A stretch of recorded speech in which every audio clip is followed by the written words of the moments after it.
Hello friends, आप सब कैसे हो? आई होप आप अच्छे होगे। आज हम आपके लिए लेके आए हैं the Hindu news analyse in Hindi. Daily the news जो हमारे यूपीएससी प्रीलिम्स प्लस मेंस दोनों के लिए मोस्ट इम्पोर्टेंट पार्ट होता है, इसे कवर कर लेना बहुत अनिवार्य है। आज है 4 मार्च 2025। फ्रेंड्स, मैं थोड़ा द हिंदू न्यूज़ डेली लाने में लेट हो जाती हूँ, उसके लिए मैं माफ़ी चाहती हूँ। अब हम बात करते हैं अपने टू दी पॉइंट पे। टू द पॉइंट, जैसे कि हमारा पहला आर्टिकल है सेंसरशिप। सेंसरशिप का मतलब कि ऑनलाइन करंट में अश्लीलता और खराब भाषा के खिलाफ नियम बचाने के उपाय, मतलब ये सेंसरशिप में दिखाया गया है। अब हम बात करते हैं अपने फर्स्ट पॉइंट पे। सुप्रीम कोर्ट सुप्रीम कोर्ट ने सरकार से कहा है कि ऑनलाइन कंटेंट में अश्लीलता और खराब भाषा के खिलाफ नियम बनाने के उपाय सुझाइए। मतलब जो ऑनलाइन जो करंट मुद्दा है उसको उसके खिलाफ आवाज उठाइए। कार्यक्रमों को भारतीय संस्कृति के अनुरूप होना चाहिए। इनको अभिव्यक्तियों की स्वतंत्रता पर उचित प्रतिबंध माना जा सकता है। इलाहाबादिया की ऑनलाइन शो करने पर लगा प्रतिबंध को हटाया है, क्योंकि उनके साथ जो वर्कर्स काम कर रहे थे उनको भी काफी हानि हो रही है। इस वजह से उनकी जो शो पर प्रतिबंध लगाया था अब वो कर सकते हैं।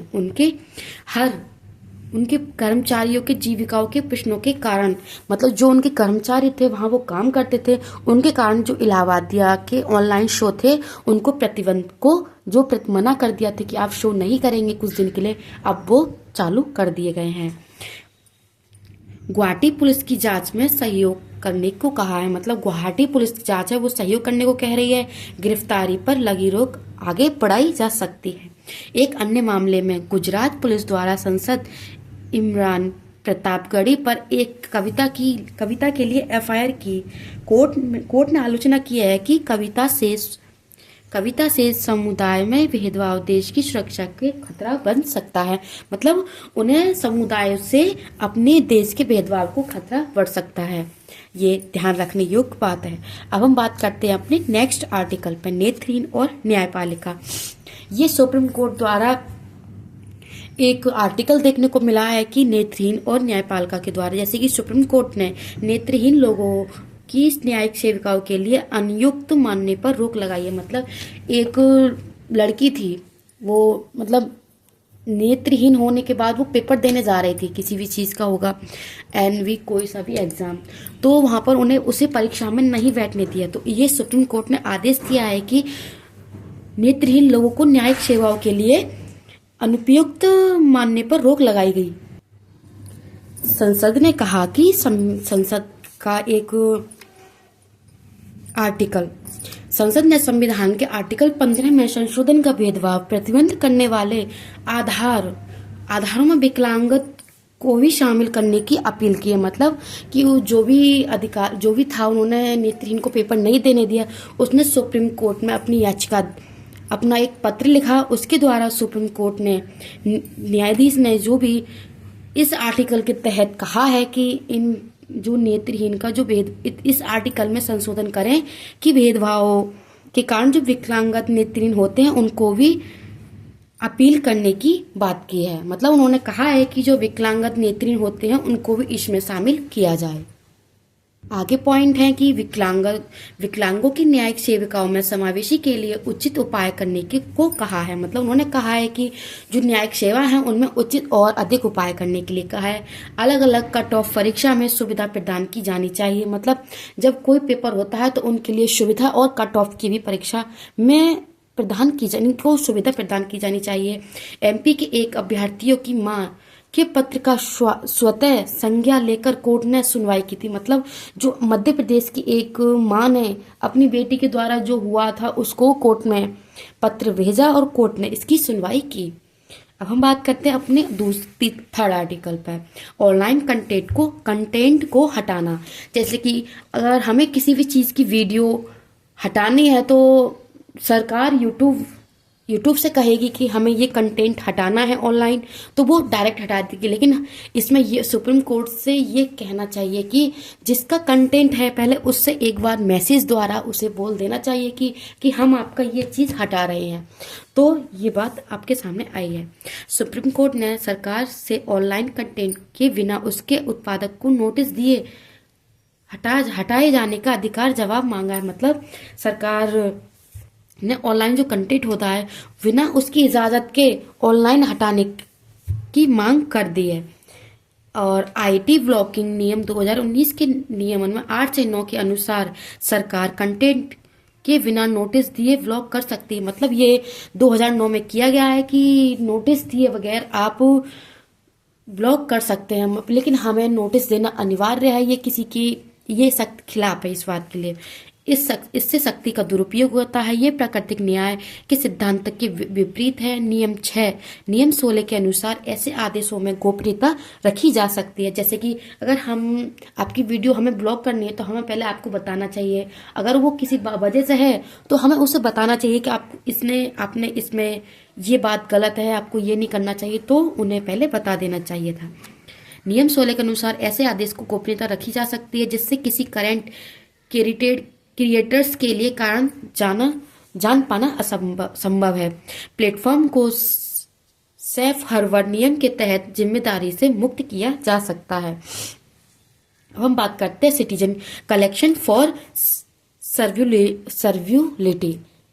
भारत ने दुनिया के शहरों के साथ साथ सहयोग के लिए इस संस्था का आरंभ किया है। मतलब सिटीजन कोलेशन फॉर सेल्यूरिटी के बारे में दुनिया भर के शहरों के अधिकारी, नीति निर्माता, अद्वितीय लोग अनुसंधानकर्ताओं के लिए चर्चा का प्लेटफॉर्म बना हुआ है।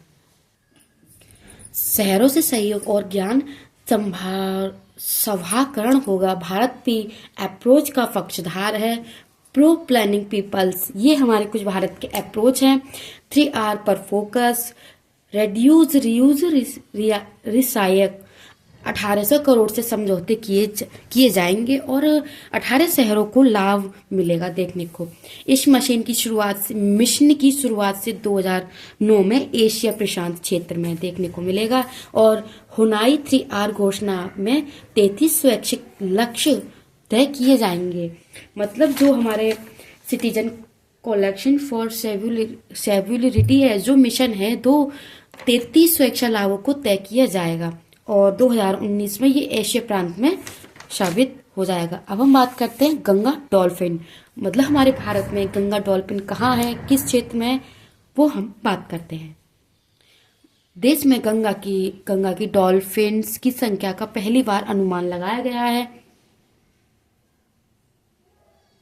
भारत में पाई जाने वाली इकलौती नदी को डॉल्फिन, मतलब इकलौती नदी को ही डॉल्फिन कहते हैं। मतलब जहाँ पर डॉल्फिन होती है वहाँ हमारी वो डॉल्फिन की संख्या जांच की जाती है।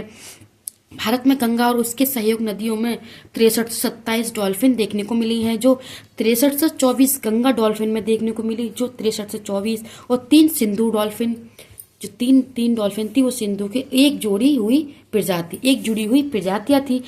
इस प्रकार हमें डॉल्फिनों की संख्या देखने को मिली। पुराने आंकड़ों से तुलना में संभव नहीं क्योंकि गणना की पद्धति अलग अलग थी।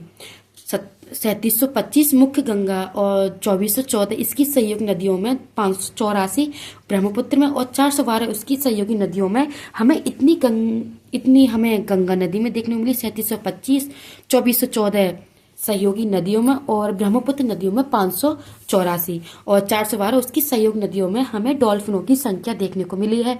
101 व्यास नदी में जो व्यास नदी है उसमें डॉल्फिनों की संख्या 101 है। इनकी जो गणना करना कठिन है। अपेक्षाकृत नदी में यात्रा और हाइड्रोकोस का उपयोग करके भी किया गया था। अब हम बात करते हैं क्रिप्टो करेंसी जैसे कि डोनाल्ड ट्रंप ने अमेरिका में रणनीतिक क्रिप्टो भंडारण बनाने की घोषणा की है। अमेरिका की विश्व के क्रिप्टो राजधानी बनाने का संकल्प लिया है। मतलब उन्होंने बताया है कि हम क्रिप्टो राजधानी बनाएंगे। और नेक्स्ट पॉइंट, सरकारी स्तर पर क्रिप्टो की ऐसी मान्यता मिलने पर पहला मौका। दुनिया भर में क्रिप्टो करेंसी में भारी बढ़ोतरी। भारत जैसे देशों में क्रिप्टो की वैधता बढ़ने के असर और लेकिन सरकारी नियंत्रणों से कैसे काम करेंगे ये स्पष्ट अभी सामने नहीं आया कि हमारी जो सरकार है वो कैसे काम करेगी। फ्रेंड्स, आप सभी को नोट्स कैसे लगे कमेंट सेक्शन में बताना एंड वीडियो को ज़्यादा से ज़्यादा लाइक करना, शेयर करना एंड सब्सक्राइब करना ना भूलें। फ्रेंड्स, आपको एक बार दिखा देती हूँ ताकि आप अच्छे से अपने नोट्स बना सकें और अपनी तैयारी अच्छे से करें।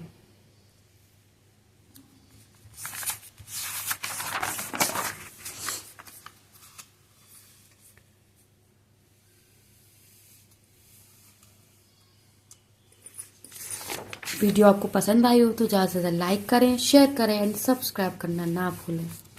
Thank you.